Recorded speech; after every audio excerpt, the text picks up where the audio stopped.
Ассалаумағалейкум құрметті ағайын. Бүгінгі видеомыз тағы да Қытай лагері туралы болмақ.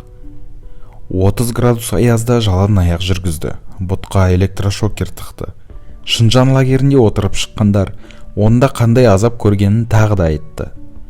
12-14 қарашада Прагада Дүниежүзілік ұйғыр конгресінің бас ассамблеясында Шыңжандағы лагерде отырып шыққандар қандай азап көргенін айтып берді. Үрімшінің іргесінде қайта тәрбиелеу лагері бар.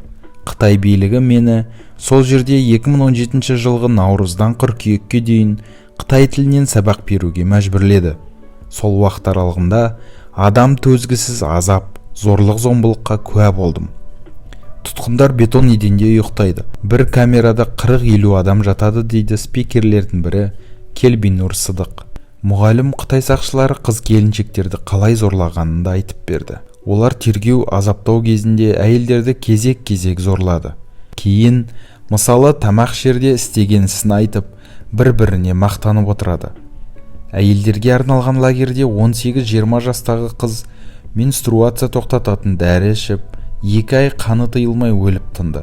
Сақшылар оның мәйітін көз алдында алып кетті дейді ол.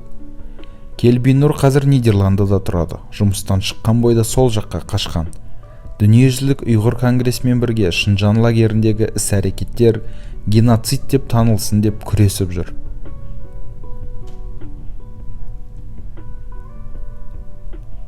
Конгресте сөз сөйлеген екінші спикер Гүлбахар Хаитиуажи лагердегілер өзіне ине салғаннан кейін 30 градус аязда далада жалаң аяқ жүргізгенін айтады. Барлық жерде видеокамера. Жүрген тұрғанымыз, дәретке барғанымыз бақылауда. Мен не жұмысын өткізімсің десем, сен Қазақстан 26 мемлекет ішінде қауіпті мемлекет, ол террорист, сен барған сен. Лагерде отырғандардың көбі ұйғыр әйелдер екен. Ана тілімізде сөйлеуге қатаң шектеу қойды. Көкөніс қайнатып, суын беретін. Сұраққа апарарда қол аяғымызға кісен салып, басымызға қарақ қап кигізеді. Апарғаннан кейін темір орындыққа отырғызады. Қол аяғымызды соған бекітеді. Кейде әйелдерде шынжырмен төсекке байлап қояды. Тұмаудың алдын аламыз деп екпе салған еді.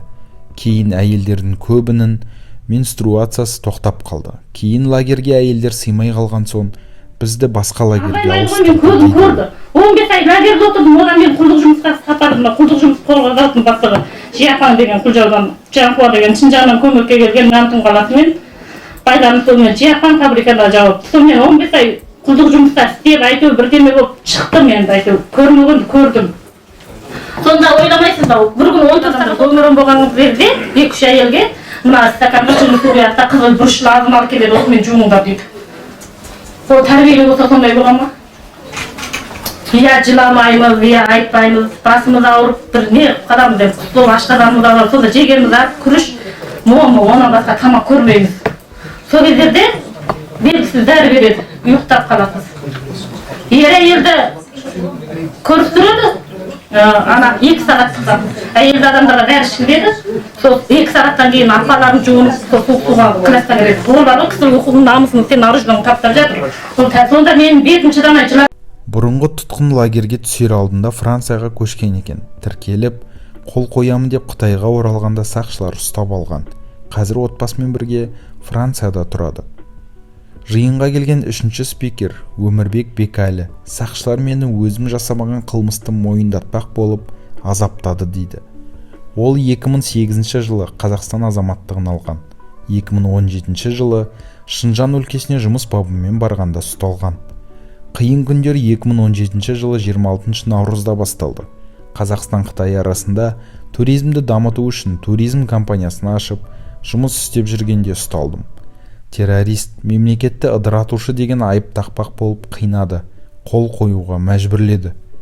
Лагерге басымызға қап кигізіп кіргізді. Темір жолбарыс орындыққа отырғызып, тоқ соққызса да қол қоймадым. Қинауға жарты күн шыдасаңыз, денеңіз ұрғанды сезбей қалады екен. Қинауға шыдап, қол қоймағандықтан қазір алдарыңызда отырмын дейді Өмірбек. Бекәлі Қазақстанда да қауіп төніп тұр деп Стамбулға қоныс аударған. Қазір Нидерландыда тұрады. Фаби. 2017 жылы Қытай Халық Республикасында ағамның қайтыс болу себебімен Қытай шекарасынан өттім бақтыда. 2019 екінші айға дейін, яғни 17 ай Қытайдың тепкісіне ұшырап, Қытайдың зұлымдығының, Қытайдың саяси сүрге күшіне құрғанымын. Және Қытайдың жерасты түрмесінде 7 күн, 7 түн отырып, ажал аузынан қайтқан тірі куәгермін.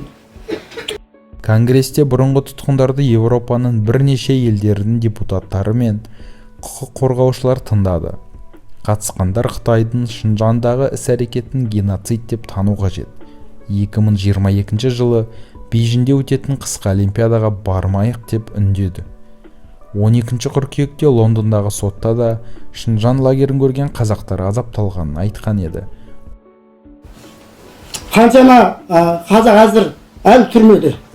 Мен Қытай Халық Республикасынан 3 талабымды айтайын. Бірінші талабым, Қытайдағы жаңа мойындап жатқан біздің қандастарымыз, қазақ, ойғыр, дүнген, қырғыз, өзбек, және моңғол туысқандықтан, моңғол, тибеттерді осылар тегіс босасын. Және мұнша халық, мынадан да неше мыңдаған халық қазір Қазақстанда тірі жетім, тірі жесір болып жүр. Осылардың туыстарын түгел тез арада қайтарсын.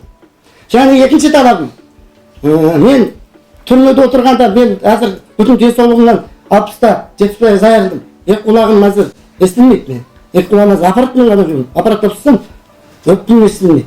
Сондықтан мен секілді қорланған, денсаулығынан айырылған жаңағы қазақ қандастарымыздың Қытай Халық Республикасы бірінші денсаулығын дүз бір есет қалпына келтіріп берсін. Және аяққа тапталған ұйқының қалпына келтіріп берсін. Моральдық шығынын төлесін. Рухани төлемін төлесін. Отбасының моральдық шығынын төлесін. Осыны талап етемін. Үшінші талабым, Қытай Халық Республикасы Қытайдан üzerine turşulap gelgen, лагерде отырып келгендерді бәрін туыстары кепілге ұстап отыр. Заңсыз кепілге ұстап отыр. Мен 2019 айда келгенде 15 туысымды кепілге ұстады. Мен осы Қазақстанға келгеннен кейін өзімнің құқығым үшін, қорғау үшін осындай жаңағы немелерге өзімнің неменен арыздарымнан жеткізгенім үшін Қытай полициясы туыстарымды түгел жинап алып, жаңағы қоғам оқу жасап, біз сені соттаймыз. Айтпасақ, ана Қазақстандағы туысыңды аузын жап деп бірнеше мәрте қинап тұрыпты. Осындай сасық әрекетін Қытай тоқтасын. Кепілге адам ұстаған қойсын. Бәрі мүлде болмайды. Біз 8-іміз бұрын ол 3-ші орта мектептің оқушылардың жатақханасы болған екен. Сонда жаттық, 8 адам бір жатақта. Осымен ағайын бүгінгі видеомыз өз соңына жетті. Осы Қытай лагері туралы толық ақпаратты біздің алғашқы видеомыздан көрсеңіздер болады. Ал бүгінгі видеомыз туралы өз ойларыңызды астындағы комментарийге қалдырсаңыздар болады. Қош сау болыңыздар ағайын.